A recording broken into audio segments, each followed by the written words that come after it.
Okay. So today we will start off with the second chapter in psychology, and that is study methods, through which different ways can you study the subject of psychology. In the first chapter of psychology, psychology was defined, and one came to know about the various approaches to psychology. So what we did in first chapter was we did the definitions of psychology, we did different approaches to psychology, we studied what were the opinions of different psychologists. The already developed as well as developing field of psychology was studied, which gave recognition to psychology as a science of behavior. So what they are trying to tell us is that psychology is a subject which is still being studied, it's already studied a lot, and which studies human behavior in great detail. And because of this, we give the tag of psychology as a science of behavior, which studies human behavior.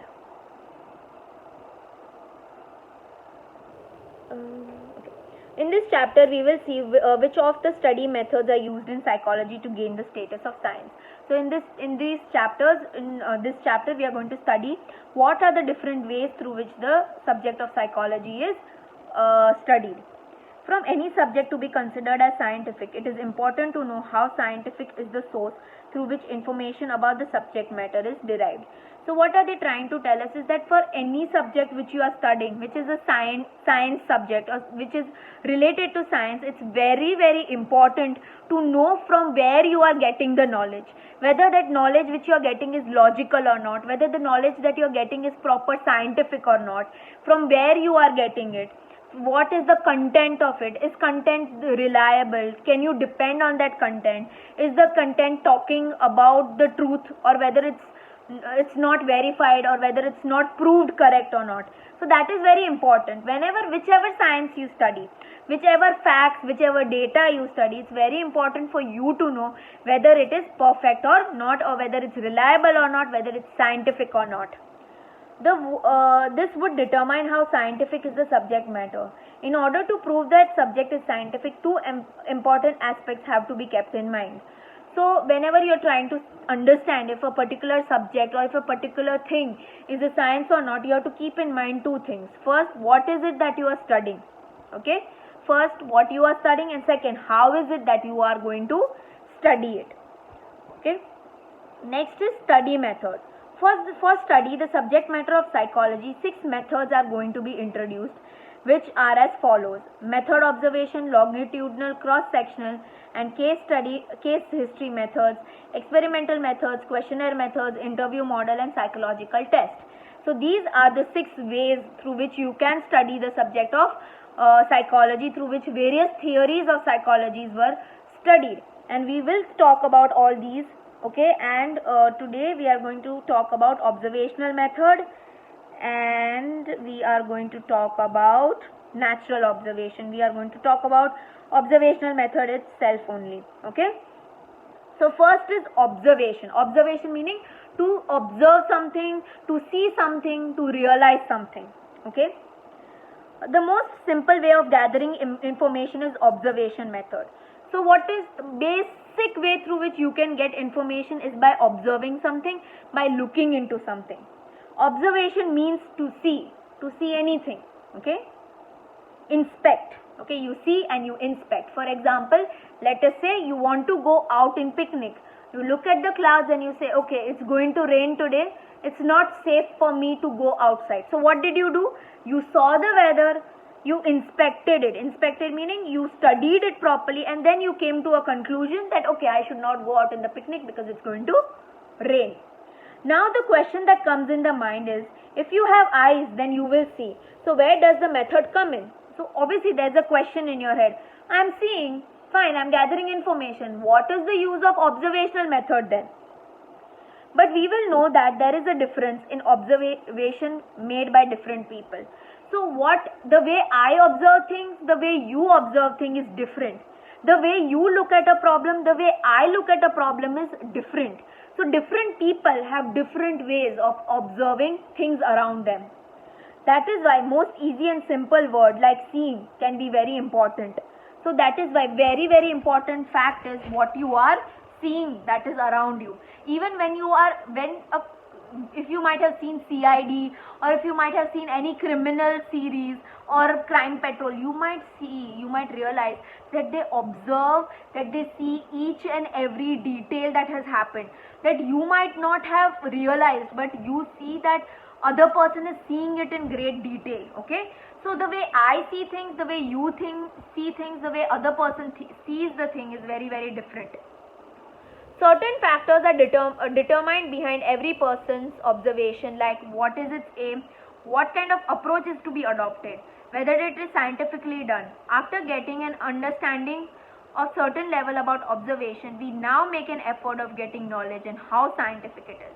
So what are they trying to say is that there are very different factors, there are many different ways through which you can observe things, okay, and every person uses a different way of seeing things. So what are they trying to say is that first a person observes a problem, then they decide which kind of approach that they are going to take. Right, we did approaches in the first chapter. Then the person decides which approach that they are going to take to study the problem, whether it is scientific or not, whether my study will be correct or not. Okay, so all these things are kept in mind. After getting an understanding of certain level about the observation, we now make an effort of getting knowledge of how scientific it is. So first you observe, you understand the problem, and then you try to understand how scientific it is, how much percent is it based completely on science. Definitions. Okay, observation is a study of natural phenomena in the context of causative factors. So observation is something which you study of the things that are happening around you naturally, and what are the factors that are causing it. Okay, that is it called causative factors.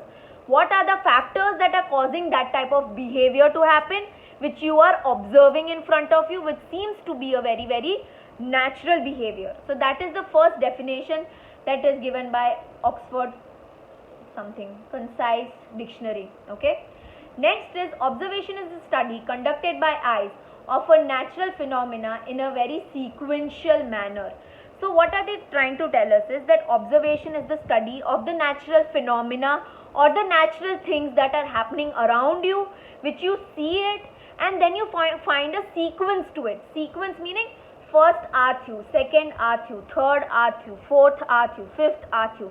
That's called a sequence. So you try to understand the sequence of behavior that is happening. Let us say that on a playground, you are observing students who are playing the game, any type of game. You see a child is getting angry, throws everything and starts walking away. So you are observing that boy. Okay, that boy, okay, after that behavior, the boy goes to class, puts everything down, does not pay attention in the class, starts answering back to the teacher, and is very, very angry. So what are you trying to study over here? You're trying to understand the sequence of behavior. The child got angry because the child lost the game. The child is angry because he wanted to win the game and he could not win the game. Okay, so this is what I'm trying to tell you. It's a very basic thing, that you try to understand the sequence of behavior, why it's happening, what is the reason behind it happening.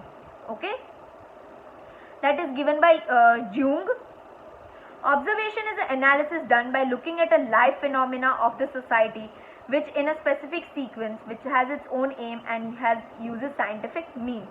So here they are trying to say that you are trying to study a live phenomena, a live process that is happening in front of you in the society. Then you try to understand the sequence of why it is happening, the reasons why it is happening, and then you try to understand what is the aim of it, and you try to use the scientific ways to study the thing. From the above based definition, the following are the main points which are clarified. So from the above definition, we can understand what is observation method, and these 3 points are: first, observation is the study of natural phenomena. Observation is something which you do in order to study the natural phenomena, the natural process that is happening around. Second, observation is a means of study through sense organs with a reference to causative factors. So what they are saying, that observation is done through sense organs. What are your sense organs? Hearing, seeing, smelling, tasting, touching. So through all these things, you observe different things and you try to understand what are the factors that are causing that type of behavior or that type of phenomena from happening. The third, observation is a scientific study which is carried out with a specific aim and a specific order. So observation is a scientific study. It has specific aims and it has specific methods, okay, of observing different things. Now there are two types of observational method. The first is introspective observational method. There are A, B, C, D, E, F. A, B, C, D, E, F. Okay, there are 1, 2, 3, 4, 5, 6. Okay, there are 6 ways through which you can observe different things, and today we will talk about the two observational methods, that is introspective observational method and the second is natural observational method.